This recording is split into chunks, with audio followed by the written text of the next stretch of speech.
Stesichorus was the first great lyric poet of the West. He is best known for telling epic stories in lyric meters, but he is also famous for some ancient traditions about his life, such as his opposition to the tyrant Phalaris, and the blindness he is said to have incurred and cured by composing verses first insulting and then flattering to Helen of Troy. He was ranked among the 9 lyric poets esteemed by the scholars of Hellenistic Alexandria, and yet his work attracted relatively little interest among ancient commentators, so that remarkably few fragments of his poetry now survive. As one scholar observed in 1967, time has dealt more harshly with Stesichorus than with any other major lyric poet. Recent discoveries, recorded on Egyptian papyrus, have led to some improvements in our understanding of his work, confirming his role as a link between Homer's epic narrative and the lyric narrative of poets like Pindar. The following description of the birthplace of the monster Geryon, preserved as a quote by the geographer Strabo, is characteristic of the descriptive fullness of his style. Sigma chi epsilon delta nu tau iota pi epsilon rho alpha sigma kappa lambda epsilon iota nu sigma rho epsilon theta epsilon iota alpha sigma less than greater than tau alpha rho tau eta sigma sigma omicron pi omicron tau alpha mu omicron pi alpha rho pi alpha gamma sigma pi epsilon iota rho omicron nu alpha sigma rho gamma epsilon rho omicron rho iota zeta omicron epsilon sigma nu kappa epsilon theta mu nu iota pi epsilon tau rho alpha sigma. A 19th century translation imaginatively fills in the gaps while communicating something of the richness of the language. Where monster Geryon first beheld the light, famed Dorythea rises to the sight, or near unfathomed silver springs that gleam mid caverned rocks, and feed Tartessus stream. Stesichorus exercised an important influence on the representation of myth in 6th century art and on the development of Athenian dramatic poetry. Biography. Stesichorus was born in Meterus in Calabria, southern Italy in 630 BC and died in Catane in Sicily in 555 BC. Some say that he came from Himera in Sicily, but that was due to him moving from Metris to Himera later in life. When exiled from Palinchum in Arcadia, he came to Catane, and when he died there was buried in front of the gate which is called Stesichorion after him. In date he was later than the lyric poet Alcman, since he was born in the 37th Olympiad. He died in the 56th Olympiad. He had a brother Mamertinus, who was an expert in geometry, and a second brother Helianix, a lawgiver. He was a lyric poet. His poems are in the Doric dialect and in 26 books. They say that he was blinded for writing abuse of Helen and recovered his sight after writing an encomium of Helen, the palinode, as the result of a dream. He was called Stesichorus because he was the first to establish a chorus of singers to the cithara. His name was originally Tisias. Chronology. The specific dates given by the Suda for Stesichorus have been dismissed by one modern scholar as specious precision. Its dates for the floor root of Alcman, the life of Stesichorus and the birth of Simonides virtually lay these 3 poets end to end, a coincidence that seems to underscore a convenient division between old and new styles of poetry. Nevertheless, the Suda's dates fit reasonably well with other indications of Stesichorus's lifespan. For example, they are consistent with the claim elsewhere in Suda that the poetess Sappho was his contemporary, along with Alcaeus and Pittacus, and also with the claim, attested by other sources, that Phalaris was his contemporary. Aristotle quoted a speech the poet is supposed to have made to the people of Himera warning them against the tyrannical ambitions of Phalaris. The Byzantine grammarian Tzetzes also listed him as a contemporary of the tyrant and yet made him a contemporary of the philosopher Pythagoras. Well, according to Lucian, the poet lived to 85 years of age. Hieronymus declared that his poems became sweeter and more swan-like as he approached death. and Cicero knew of a bronzed statue representing him as a bent old man holding a book. Eusebius dated his flight in Olympiad 42.2 and his death in Olympiad 55.1. Family. The pseudos claim that Hesiod was the father of Stesichorus can be dismissed as fantasy, yet it is also mentioned by Tzetzes and the Hesiodic Scholiast Proclus. According to another tradition known to Cicero, Stesichorus was the grandson of Hesiod, yet even this verges on anachronism since Hesiod was composing verses around 700 BC. Stesichorus might be regarded as Hesiod's literary heir, and maybe this was the source of confusion about a family relationship. According to Stephanus of Byzantium and the philosopher Plato, the poet's father was named Euphemus, but an inscription on a herm from Tivoli listed him as Euclides. The poet's mathematically inclined brother was named Mamertinus by the pseudo, but a scholiast in a commentary on Euclid named him Mamercus.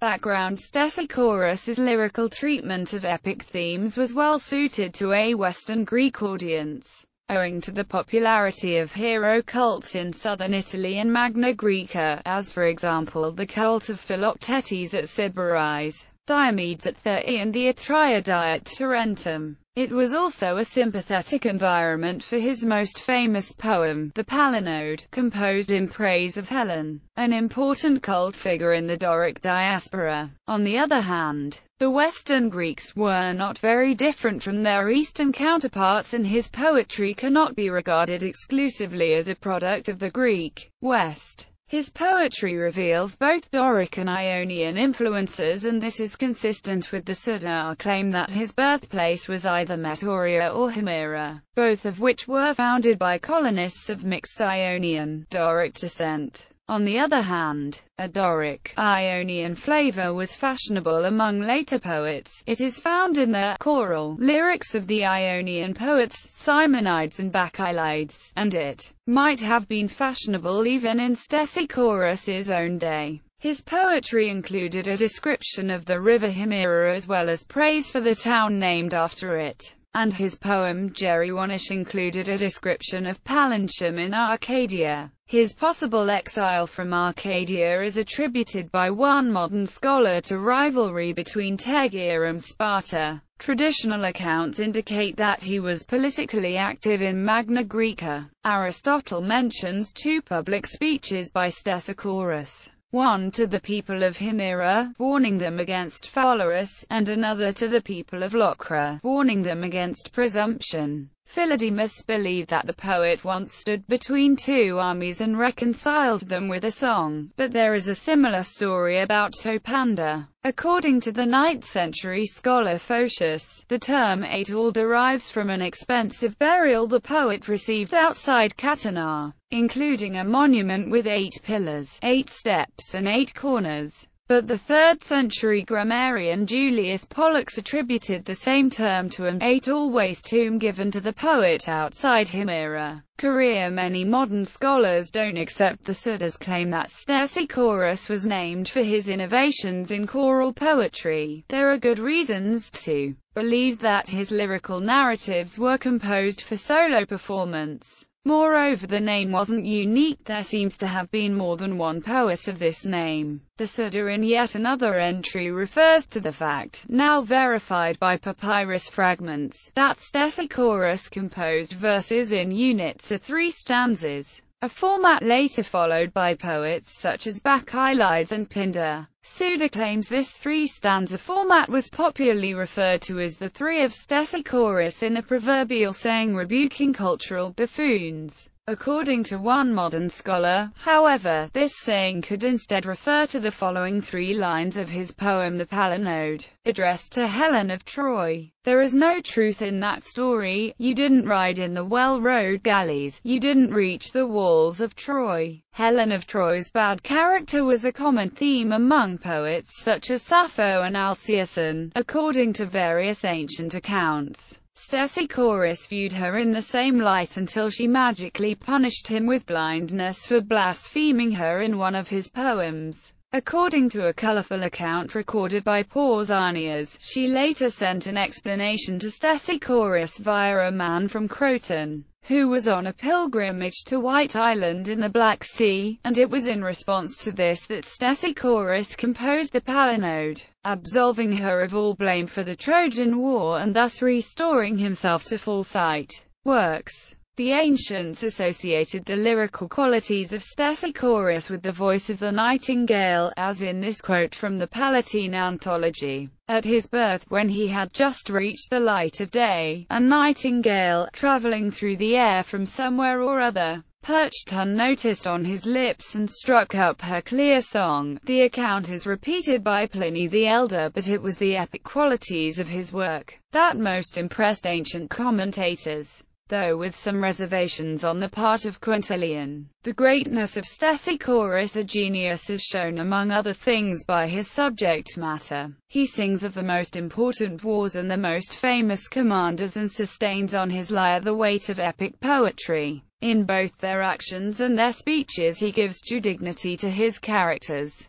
and if only he had shown restraint he could possibly have been regarded as a close rival of Homer, but he is redundant and diffuse. A fault, to be sure, but explained by the abundance of what he had to say. Quintilian, in a similar vein, Dionysius of Halicarnassus commends Stesichorus for the magnificence of the settings of his subject matter. In them he has preserved the traits and reputations of his characters, and Longinus puts him in select company with Herodotus, Archilochus and Plato as the most Homeric of authors. Modern scholars tend to accept the general thrust of the ancient comments. Even the fault noted by Quintilian gets endorsement. Long-windedness, as one modern scholar calls it, citing, as proof of it, the interval of 400 lines separating Geryone's death from his eloquent anticipation of it. Similarly, the repetitiveness and slackness of the style of the recently discovered Lille papyrus has even been interpreted by one modern scholar as proof of Stesichorian authorship, though others originally used it as an argument against.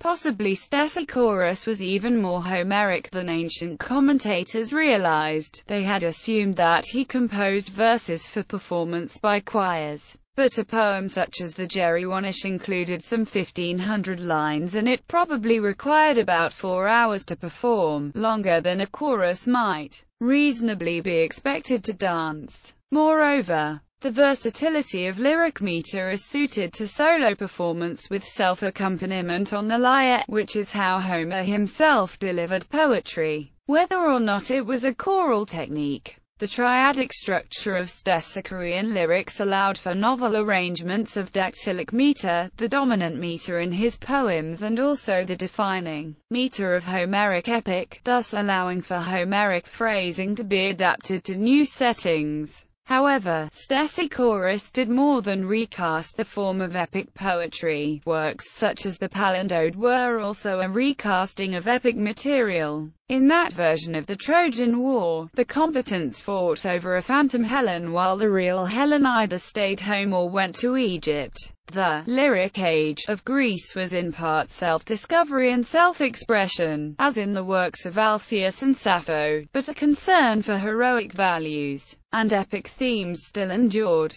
Stesichorus, a Cytherodic narrative, points to the simultaneous coexistence of different literary genres and currents in an age of great artistic energy and experimentation. It is one of the exciting qualities of early Greek culture that forms continue to evolve, but the old traditions still remain strong as points of stability and proud community, unifying but not suffocating. Charles Segal, and Homeric. Similarly, the Homeric qualities of Stesichorus' poetry are demonstrated in a fragment of his poem Geryonish describing the death of the monster Geryon. A scholiast writing in a margin on Hesiod's Theogony noted that Stesichorus gave the monster wings, 6 hands and 6 feet, whereas Hesiod himself had only described it as 3-headed. Yet Stesichorus adapted Homeric motifs to create a humanized portrait of the monster, whose death in battle mirrors the death of Gorgodon in Homer's Iliad, translated here by Richard Lattimore. He bent, drooping his head to one side, as a garden poppy bends beneath the weight of its yield and the rains of springtime. Homer here transforms Gorgodon's death in battle into a thing of beauty. The poppy has not wilted or died. Stesichorus adapted the simile to restore death's ugliness while still retaining the poignancy of the moment. Then Geryon rested his neck to one side as might a poppy when it mars the tenderness of its body, shedding suddenly all of its petals. The mutual self-reflection of the two passages is part of the novel aesthetic experience that Stesichorus here puts into play. The enduring freshness of his art, in spite of its epic traditions, is borne out by Ammianus Marcellinus in an anecdote about Socrates happening to overhear, on the eve of his own execution, the rendition of a song of Stesichorus. The old philosopher asked to be taught it, so that I may know something more when I depart from life. See the Queen's speech in the Leal fragment for more on Stesichorus's style. The 26 books. His works, according to the Suda, were collected in 26 books, but each of these was probably a long, narrative poem. The titles of more than half of them are recorded by ancient sources. Helen. This might have been the poem in which he portrayed Helen of Troy according to convention as a bad character. His interest in the Trojan epic cycle is evinced in a number of works. Helen. Palinodes. An introduction to a poem Theocritus refers to. The first book of Stesichorus is Helen, indicating that there were at least 2 books with this title. Similarly, a commentary recorded on a papyrus indicates there were 2 palinodes, one censuring Homer, the other heated for the false story that Helen went to Troy. Dio Chrysostom summarizes 2 accounts of the palinode, one in which Helen never sailed for Troy, and a second in which she ended up in Egypt. Only her image arrived at Troy. It is not known if either of the 2 palinodes was separate from the Helen book, Sack of Troy. Some scholars think the content of the poem can be deduced from a relief carved onto a monument near Rome, but this is contentious. See the section below. Tabula Iliaca. Wooden horse. The title was recorded in a fragmentary form on a roll of papyrus.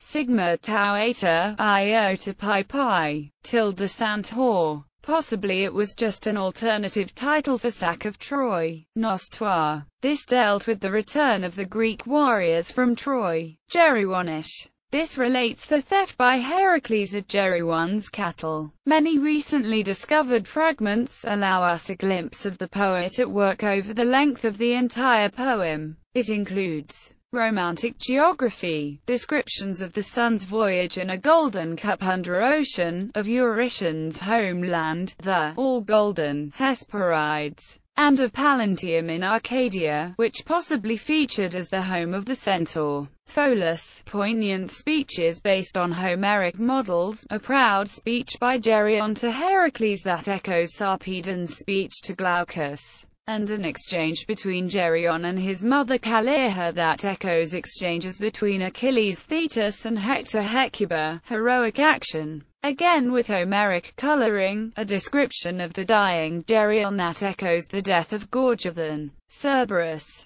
The title is mentioned by Julius Pollux only because it included the Greek word for a purse, but clearly it relates to Heracles' descent into Hades. To fetch Cerberus. Psychonus. A scholiast commenting on a poem by Pindar summarizes the story. Heracles' final triumph over Psychonus after an initial defeat. Scylla. The title is mentioned by a scholiast on Apollonius of Rhodes in a passing reference to Scylla's parentage, and possibly it involved Heracles. Thebaid. 7 against Thebes. These 2 titles are conjectured by one modern scholar as appropriate for the longest fragment attributed to Stesichorus, discovered in 1974 among the wrappings of a mummy of the 2nd century BC stored at the University of Lille, generally known as the Lille Stesichorus. It presents a speech by a Theban queen, possibly Jocasta, and some scholars have denied attribution to Stesichorus on account of its drab, repetitious flaccidity. But opinions are mixed, and one scholar sees in it, Stesichorus, a full mastery of his technique, handling epic situations and characters with the flexibility and poignancy of lyric. Aerophile. The title is mentioned by Sextus Empiricus in relation to an imaginative account of Asclepius raising the dead at Thebes. Evidently it concerns Aerophile's role in the Theban epic cycle, but with an imaginative twist. Europa. The title is mentioned by a scholiast on the Phoenacy of Euripides in relation to Stesichorus's imaginative variation on the traditional tale of Cadmus, the brother of Europa, sowing dragon's teeth. Stesichorus presented Athena in that role, Orestia. It came in two parts. The title is mentioned by a scholiast on Peace, a play by Aristophanes, attributing some of the lyrics to a borrowing from Stesichorus's poem. The second, Orestia, is mentioned in a scholiast's comment on Dionysius of Thrace, according to which Stesichorus attributed the discovery of the Greek alphabet to Palamedes, boar hunters. Athenaeus mentions the title when quoting a description of a boar nosing the earth, and the poem evidently concerned Meleger and the Calydonian boar funeral games of Peleus. The title is recorded by Zenobius, Athenaeus, and Etymologicum Magnum, the last two of which also include a handful of quotes. Spurious works. Some poems were wrongly attributed to Stesichorus by ancient sources, including bucolic poems and some love songs such as Callis and Radine. It is possible that these are the works of another Stesichorus belonging to the 4th century, mentioned in the Marmaparium. Tabula Iliaca. Bovilli, about 12 miles outside Rome, was the original site of a monument dating from the Augustan period and now located in the Capitoline Museum. The stone monument features scenes from the fall of Troy, depicted in low relief, and an inscription: iota lambda iota omicron upsilon pi epsilon rho sigma iota sigma kappa alpha sigma tau eta sigma iota k omicron rho omicron nu. Scholars are divided as to whether or not it accurately depicts incidents described by Stesichorus in his poem Sack of Troy. There is, for example, a scene showing Aeneas and his father Anchises departing for Hesperia with sacred objects, which might have more to do with the poetry of Virgil than with that of Stesichorus.